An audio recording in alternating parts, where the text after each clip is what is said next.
For those of you that are curious about what it's like to be a data analyst, you've clicked on the right video. Today, I'm going to walk you through what my life is like as a data analyst.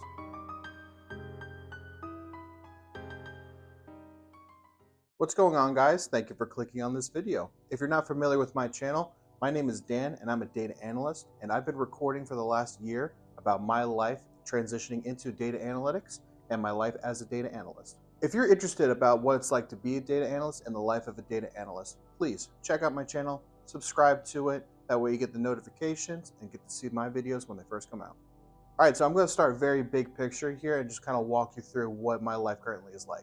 So data analytics job that I currently have is a 9-to-5 job. For me personally, I'd work an 8-to-5 shift and I take up to an hour-long break. I like that because it gives me flexibility with having a kid, having hobbies outside, including YouTube. And I think it gives me that flexibility that I like, that work-life balance. But there are some days, like when I come into the office, that I just work my 9-to-5 straight through. No lunch break. I just eat as long as I go. I come into the office only once a week, and we're only required to come into the office twice a month right now.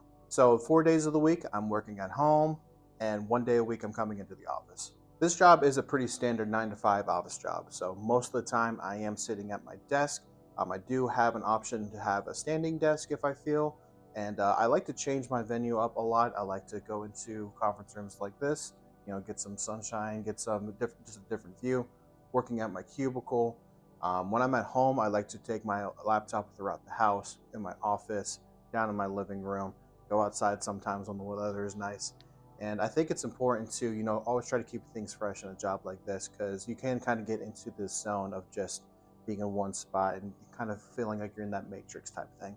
I work in the pharmaceutical testing industry, and my role basically is to organize, prep, and analyze data sets before they get to the labs. I am what's called a local analytical definition specialist. I know that's a mouthful. Basically what happens is we have clients that obviously want lab testing done.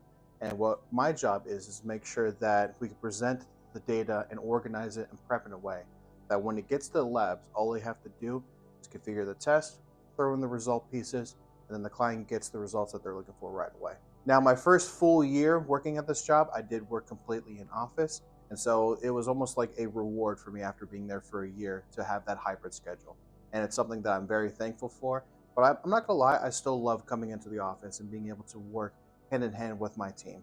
Now, outside of having the technical knowledge of being a data analyst, I think one of the biggest things that you have to have is a desire to learn and a desire to work with people. I've been in this job for a year and a half, and I can tell you that I'm still coming across scenarios that I've never seen before, coming across problems that some people that have been here for years have never come across. And so I think one of the best things that you have to be able to do is to be able to reach out and build connections with people, because those people may have seen those problems before or can give you a different perspective that you currently don't have. And that's what this job is all about, is solving problems. And you're not always going to be able to solve the problem yourself. But to combat that, you need to learn more, develop your skills in your area and outside areas, and to collaborate with people that are more knowledgeable than you and have more experience. And that is how you can become a better data analyst. Now, working in pharmaceutical testing, I don't use a whole lot of the traditional data analytical technical skills like SQL or Power BI. Now, we use what's called a LIMS system, a laboratory information and management system. Now, this system is used in the very beginning stages when you're collecting your data, storing your data, and then where we do our jobs, which is prepping, organizing, and analyzing the data. And it goes all the way to the steps where the labs can print it out, the visualizations, and be able to present it to the clients. So obviously, I didn't have that specific skill when I came into this job and when I applied for it. But one of the things that I did have going into this was I had a Google Analytical certification, where I did a couple projects in Excel, I did a couple projects in SQL, and I had a portfolio online that demonstrated my overall skills from the beginning stages of collecting and organizing data all the way to presenting visualizations of my data. And I think that is what made me stand out, as to show the people here, like, hey, I might not have this designated technical skill, which very few people outside of working in this job would have, but I have the mindset, which is I see that there's a problem.